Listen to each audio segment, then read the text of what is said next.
On March 13, 1865, the Confederate Congress in Richmond passed a law authorizing the arming of enslaved men as soldiers. Robert E. Lee had asked for it. Jefferson Davis had signed it, and it changed nothing, because it arrived 27 days before Lee surrendered at Appomattox, at a moment when the Confederacy no longer had the uniforms, the rifles, the food, or the time to turn the law into an army. Historians still argue about what that single piece of legislation actually proves. Some read it as the final act of a government willing to abandon its own founding logic in a desperate bid for survival. Others read it as proof that the Confederacy understood, in its last weeks, exactly what it needed and simply could not produce it fast enough. Both readings are correct, and both point toward the same larger truth this video is going to lay out in full. The Confederacy did not lose the Civil War for one reason, and almost everyone who has ever tried to explain the war's outcome in a single sentence has gotten it wrong. People who tell you it was Gettysburg, or Vicksburg, or Sherman's March are giving you a battle when the real answer is a system.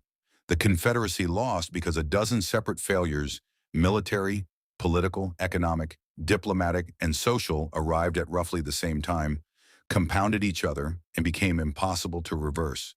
Take away any single one of them, and the war might have gone differently. Stack all of them together, which is exactly what happened, and defeat stopped being a possibility and became a mathematical certainty. This video is going to walk through every major reason in the order they actually mattered, so that by the end you understand not just that the Confederacy lost, but precisely how a nation with real advantages, real military talent, and a genuine chance at independence managed to run out of every single way to win. 16 minutes. Every reason, start to finish. The first failure was arithmetic, and it was working against the Confederacy from the opening day of the war.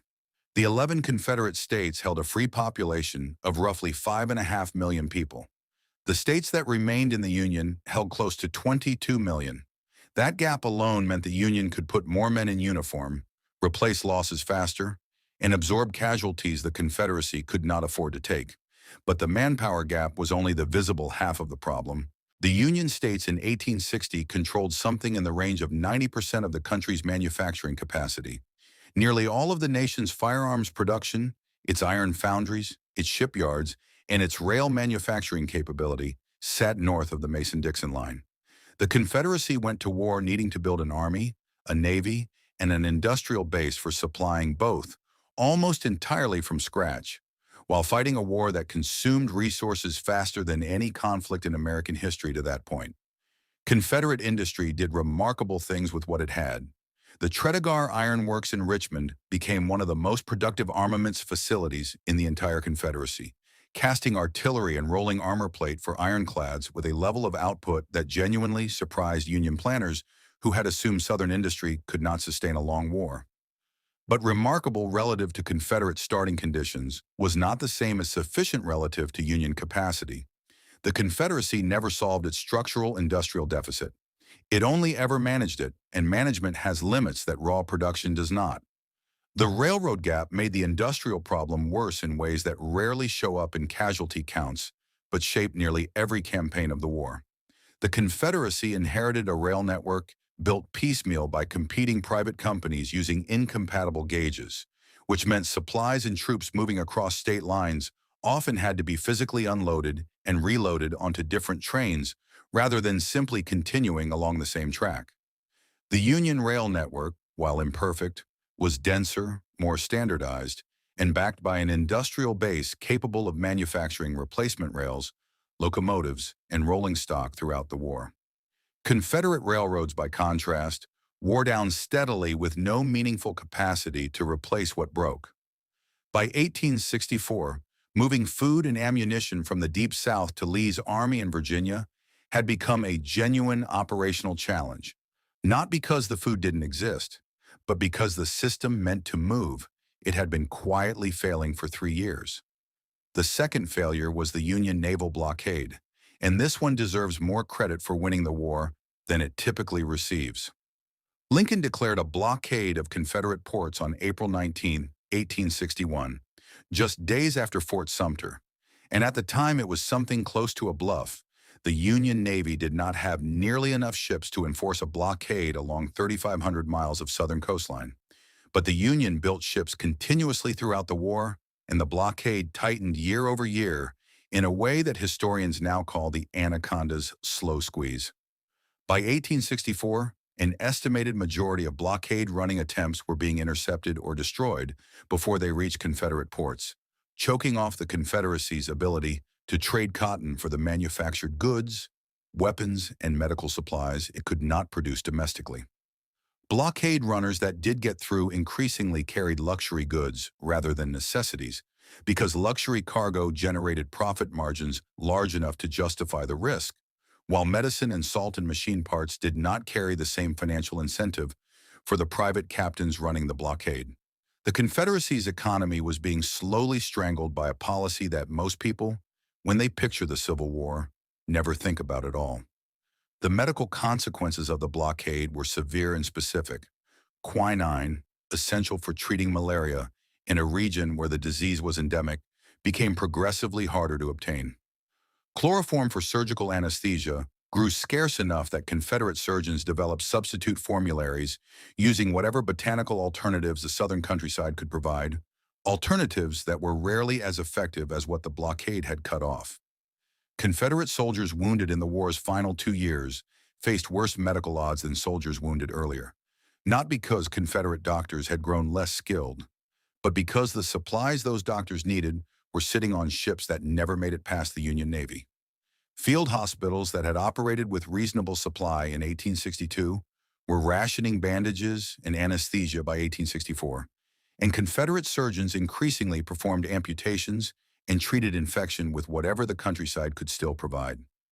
The third failure was diplomatic, and it was a failure of a strategy that looked sound on paper and collapsed on contact with British political reality. Confederate leadership believed, with real justification, that Britain's dependence on Southern cotton for its textile mills gave the Confederacy enormous leverage. Roughly 80% of the raw cotton-feeding British mills before the war had come from the American South. Confederate strategists assumed that cutting off that supply would force the British government to intervene diplomatically, possibly even militarily, to protect its own economic interests. What Confederate planners did not fully account for was that Britain had spent years quietly developing alternative cotton sources in Egypt and India, cushioning the shock more than Richmond expected. And what killed the strategy permanently was the Emancipation Proclamation. Once Lincoln reframed the war as a fight against slavery in January 1863, British public opinion, shaped by 30 years of abolitionist politics, turned decisively against Confederate recognition. No British government could survive the political cost of siding with a slave-holding nation once the war was understood in those terms, whatever the economic argument for intervention had been. Confederate diplomats in London kept sending optimistic reports for 2 more years. The actual opportunity had already closed. The Confederate commissioners assigned to London, James Mason chief among them, spent much of 1863 and 1864 requesting audiences with British officials who had grown steadily less interested in granting them. Confederate agents also attempted to purchase and build warships in British shipyards, most famously the commerce raider that became the CSS Alabama, exploiting gaps in British neutrality law before the British government tightened enforcement under diplomatic pressure from Washington. These efforts inflicted real damage on Union shipping, but never came close to the direct military intervention the original King Cotton strategy had been designed to produce. By 1864, the Confederacy's European strategy had shrunk from a plan to win international recognition into a scattered effort to extract whatever material advantage remained available on the margins of British and French neutrality. The fourth failure sits underneath almost every other failure on this list, and it is arguably the deepest one. The Confederacy built a nation around a governing philosophy that made fighting a modern war nearly impossible. States' rights and limited central authority were not incidental features of the Confederate Constitution. They were the entire reason the Confederacy existed, and a war fought against a larger, more industrialized opponent required exactly the opposite: centralized conscription, centralized control of railroads, centralized authority to direct resources where the war effort needed them most. Confederate governors like Georgia's Joseph Brown and North Carolina's Zebulon Vance resisted Richmond's authority throughout the war, withholding troops and stockpiling supplies for their own states, even as Confederate armies elsewhere went without shoes and ammunition. They were not being irrational or disloyal. They were applying the exact political logic the Confederacy had been founded on. Jefferson Davis spent much of the war trying to build a centralized war machine, using a government designed specifically to prevent centralization, and the contradiction bled the Confederate war effort at every level, from the battlefield down to the county courthouse. The conscription fight illustrates the pattern clearly. When the Confederate Congress passed the first national draft law in April 1862, it was, by definition, the exact kind of federal mandate that Confederate secession had been organized to resist. Governor Brown of Georgia denounced it publicly as a violation of the sovereignty his state had seceded to protect, and he found ways to shield thousands of Georgians from the draft through expansive state-level exemptions for government officials, a category he defined broadly enough to include militia officers, state employees, and a range of other positions that had little to do with any legitimate wartime function. Every other Confederate state had some version of the same friction. The war effort needed men and resources to flow toward Richmond. The Confederacy's founding ideology gave every governor a legitimate constitutional argument for keeping them at home. The fifth failure was leadership, and specifically the leadership gap between Jefferson Davis and Abraham Lincoln, which mattered far more than most military histories give it credit for. Lincoln arrived in the presidency with almost no executive experience and turned out to be one of the most gifted political leaders in American history. He held together a fractious Northern coalition, managed a cabinet full of men who believed they should have his job, and communicated with the public in a way that sustained political will through years of staggering casualties. Davis, despite superior formal credentials, West Point, a cabinet post, a Senate seat, could not do the same. He feuded constantly with his generals, failed to build a working relationship with the Confederate Congress, and never found a way to manage the state's rights governors without deepening the very fractures that were undermining the war effort. Wars of this scale are not decided by generals alone. They are decided by which government can hold its population together through years of sacrifice, and on that measure, the Confederacy was outmatched from the very first year of the war. The contrast extended into how each man used the tools available to him.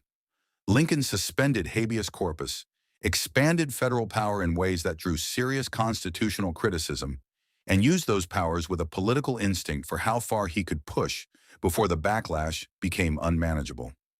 Davis had comparable emergency powers available to him under Confederate law and used them far more cautiously, in part because aggressive federal action cut directly against the states' rights ideology his own government had been built to defend. Lincoln was willing to bend his principles when the war required it. Davis, presiding over a government whose founding principle was resistance to centralized authority, had far less room to bend without undermining the Confederacy's reason for existing in the first place. The sixth failure was economic, and it compounded every single failure that came before it. The Confederate government could not raise adequate revenue through taxation because a decentralized government fighting for states' rights was, again, poorly positioned to impose and collect national taxes efficiently. Bond sales fell short of what the war required, so the Confederate Treasury did what governments in that position have always done. It printed money. Confederate currency lost the overwhelming majority of its value over the course of the war, and the inflation that followed devastated ordinary Southern families faster than any Union army could. Basic goods that had cost a few cents before the war climbed to prices that made survival, not just comfort, genuinely difficult for families without significant savings. Salt, essential for preserving meat in an era without refrigeration, became scarce after Union forces captured key salt-producing regions, and the resulting shortage rippled through Southern kitchens in ways that had nothing directly to do with any single battlefield outcome, and everything to do with whether soldiers' families back home could actually eat. The Confederate Treasury attempted currency reform in 1864, recalling old notes and issuing new ones in an effort to reduce the total money supply and restore some measure of public confidence. The reform failed to reverse the underlying trend because the government's fundamental revenue problem hadn't changed. It still could not tax effectively, still could not sell enough bonds, and still needed to fund an army that was consuming resources faster than the Confederate economy could generate them. By the war's final year, some Confederate soldiers were being paid in currency that had so little purchasing power, it was, functionally, closer to a souvenir than a wage. The seventh failure showed up on the streets of Richmond in April 1863, when hundreds of women marched into the city's commercial district and began taking food from shops and warehouses. Jefferson Davis came out to address the crowd personally, reportedly threw coins into it, and warned the women they had 15 minutes to disperse before the militia would open fire. Similar unrest broke out in Georgia, Alabama, and North Carolina in the months that followed. These riots were not isolated moments of chaos. They were the visible surface of a home front economy that had been pushed past what ordinary families could endure. And they revealed something the Confederate government could not fix with a single policy change. The war was being paid for disproportionately by people who had the least capacity to absorb the cost. Richmond newspapers under wartime censorship downplayed the scale of the unrest and framed it as the work of a small criminal element rather than a genuine expression of civilian desperation. The censorship did not change what the women in that crowd had actually experienced, and it did not stop similar scenes from recurring in other Confederate cities over the following year. A government that could not feed its own capital was, whatever its battlefield successes, losing the war on a front that no army could defend. The eighth failure grew directly out of the seventh, and it may be the single most corrosive of them all: the class resentment that built inside the Confederate Army itself. The Confederate draft, once it became necessary in 1862, included an exemption known as the 20 Negro Law, which allowed one white man to remain home for every 20 enslaved people on a plantation. The purpose was to maintain agricultural production, but the effect on ordinary soldiers was immediate and lasting. Men who owned no enslaved people and farmed small plots of land watched wealthier planters secure exemptions, while they themselves were sent to fight and increasingly to die. The phrase that spread through Confederate camps captured the resentment precisely. It was a rich man's war and a poor man's fight. That sentiment did not fade. It accumulated, letter by letter, as soldiers heard from families back home who were struggling through exactly the shortages and inflation the war had produced. Confederate officials themselves recognized how corrosive the exemption had become. State legislatures debated narrowing it. Newspapers in Georgia and Alabama ran editorials openly criticizing a policy that seemed to confirm exactly the accusation Northern newspapers had been making since secession, that the war was a defense of wealthy planters' property dressed up in the language of liberty. The Confederate government eventually modified the exemption in 1863, but by then the resentment had already taken root in a way that policy adjustment could not fully undo. Soldiers do not forget, in the middle of a war, which of their neighbors got to stay home. The ninth failure was desertion, and by the final 2 years of the war, it had become less a disciplinary problem than a structural one. Confederate soldiers were receiving letters describing children going hungry, farms that could not function without male labor, and communities where basic survival had become the primary daily concern. Robert E. Lee wrote to Davis about this directly, describing desertion not as cowardice, but as men making an understandable choice between the Confederate cause and the survival of their own families. Lee's army, which had numbered roughly 70,000 men in mid-1863, had fallen well below 50,000 by the time Grant crossed the Rapidan the following spring, and desertion accounted for a significant share of that decline. A Confederate soldier in the field could hold the line against Union rifles. Holding the line against a letter describing his own children's hunger was a different kind of fight entirely, and thousands of men lost it. Confederate officers tried a range of responses to the desertion crisis, from harsher punishment to appeals to patriotism, to, in some units, granting furloughs specifically so men could go home and address the crisis their families were facing before returning to the ranks. None of these measures addressed the underlying cause, because the underlying cause was not a discipline problem the Army could solve internally. It was an economic collapse happening 200 miles behind the front line, and no amount of military authority could make a starving family's letters stop arriving. The 10th failure was operational, and it centers on what the Confederacy lost when Stonewall Jackson died in May 1863. Jackson had a rare capacity for independent corps-level command, the ability to be given an objective and execute it through his own initiative without requiring constant coordination from Army headquarters. That kind of command flexibility was extraordinarily uncommon in either army, and Lee had built much of his operational success across the war's first 2 years on being able to rely on it consistently. When Jackson was killed by friendly fire at Chancellorsville, the Confederacy lost more than a general.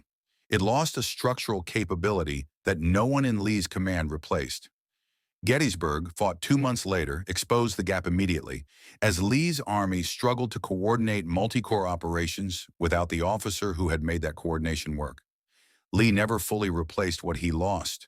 The corps command structure he rebuilt after Jackson's death functioned adequately in defensive engagements, where clear lines and shorter timelines reduced the need for the kind of independent initiative Jackson had specialized in.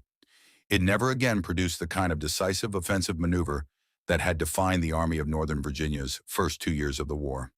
The 11th failure unfolded in the Western Theater, and it deserves far more attention than it usually gets, because the war was arguably lost there before it was lost in Virginia.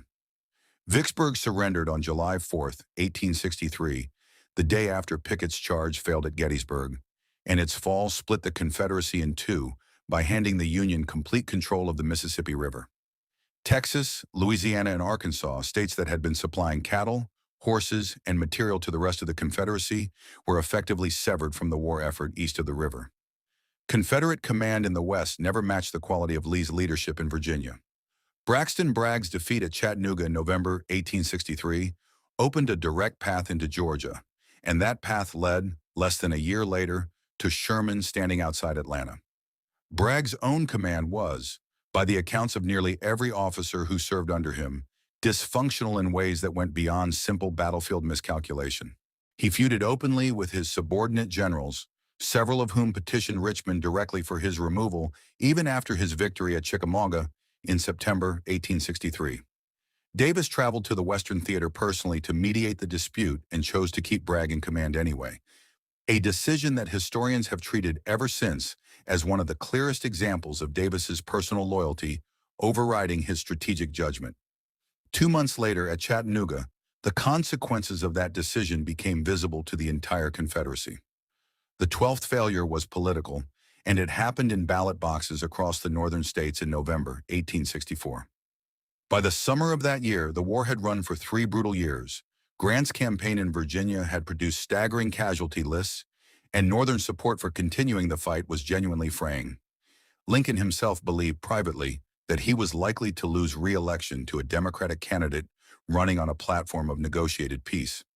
Confederate strategy throughout the war had rested on exactly this possibility: outlast the North's political will, and Southern independence might be achieved without ever defeating the Union Army outright. Then Atlanta fell on September 2, 1864. The political atmosphere shifted almost overnight. Lincoln won re-election in November with 55% of the popular vote, and the Northern electorate delivered a mandate to finish the war. That vote, cast in schoolhouses and courthouses across the Union, did more to end the Confederacy than any single battle fought that year.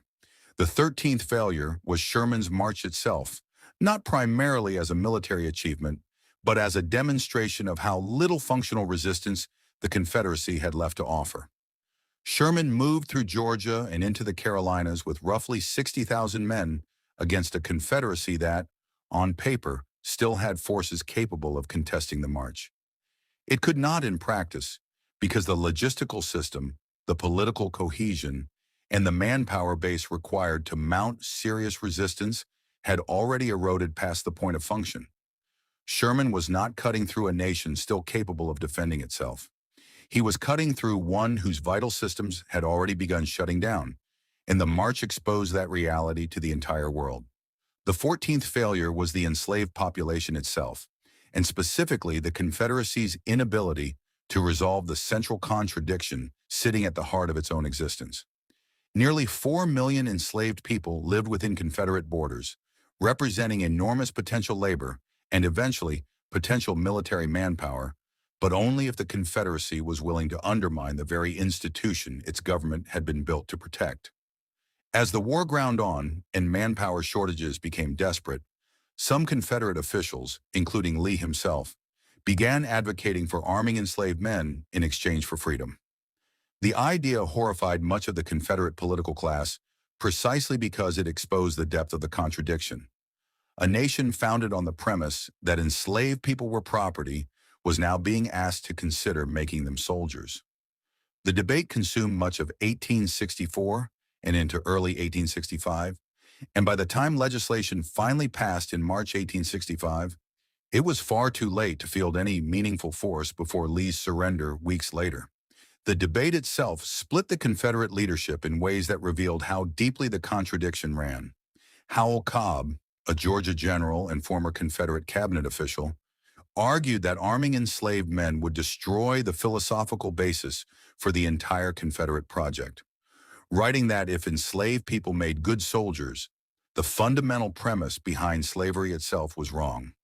Lee disagreed, arguing from the more immediate ground of military necessity that the Confederacy's survival depended on manpower. It could no longer generate any other way. Both men were, in their own terms, being consistent. The disagreement between them was not really about strategy. It was about which contradiction the Confederacy was willing to live with. In its final months, the contradiction of asking enslaved people to fight for a nation built on their bondage, or the contradiction of a government so committed to an ideological premise that it would rather lose the war than compromise it.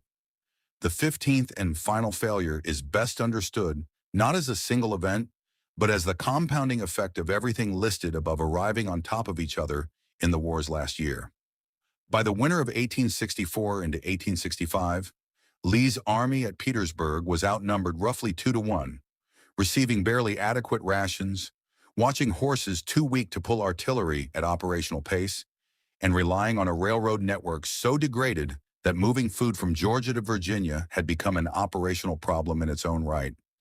None of these conditions existed in isolation. The industrial deficit fed the supply shortages. The supply shortages fed the inflation fed the desertion fed the manpower crisis. The manpower crisis fed the military collapse. Every failure on this list touched every other failure, and by early 1865, the compounding had become unstoppable, regardless of how skillfully Lee maneuvered what remained of his army. The texture of daily life inside the Confederacy by that final winter tells the story more precisely than any casualty figure. Soldiers ground roasted corn and chicory into something resembling coffee, because real coffee had disappeared from Confederate territory years earlier. Newspapers printed on wallpaper and the backs of old ledgers, because paper mills couldn't get the raw material or the machine parts to keep running. Church bells in more than one southern town were melted down for the copper and turned into cannon, a trade that many congregations made willingly and some made only under considerable local pressure. Soldiers in Lee's army marched without shoes through the winter of 1864, not as a rare hardship, but as an ordinary condition that quartermasters had simply stopped being able to prevent. None of these details individually decided the war. Together, they describe a society that had exhausted its capacity to sustain the fight long before its armies had exhausted their willingness to keep fighting it. Jefferson Davis spent the rest of his life insisting that the Confederacy had simply been overwhelmed by superior Union numbers and resources that the South had lost to quantity, not quality.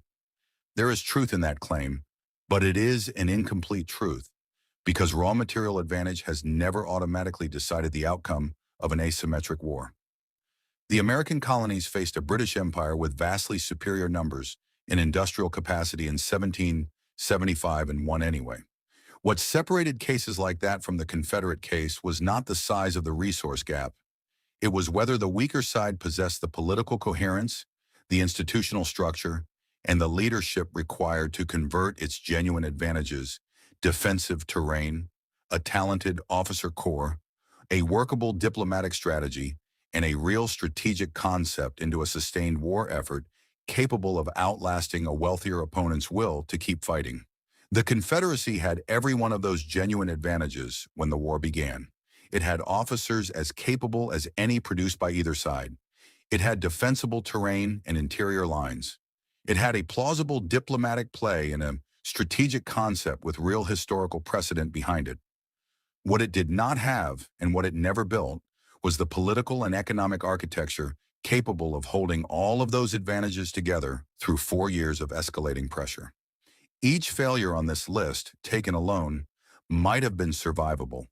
Taken together, arriving on the same timeline and reinforcing each other at every stage, they made defeat not a matter of if, but of exactly when. The Confederacy started this war with nearly everything a smaller power needs to outlast a larger one.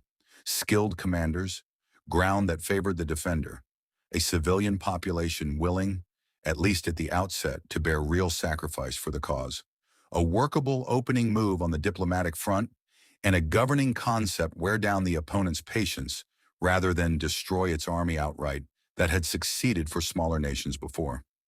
None of that turned out to matter because the Confederacy never built the machinery to hold those assets together under sustained pressure, and the failure to build it did not arrive as one collapse. It arrived as a governor's refusal here, a shortage there, one soldier's decision to walk home, repeated thousands of times until the weight of it could no longer be carried. The law authorizing enslaved men to serve as Confederate soldiers passed on March 13, 1865, 27 days before Appomattox. It was signed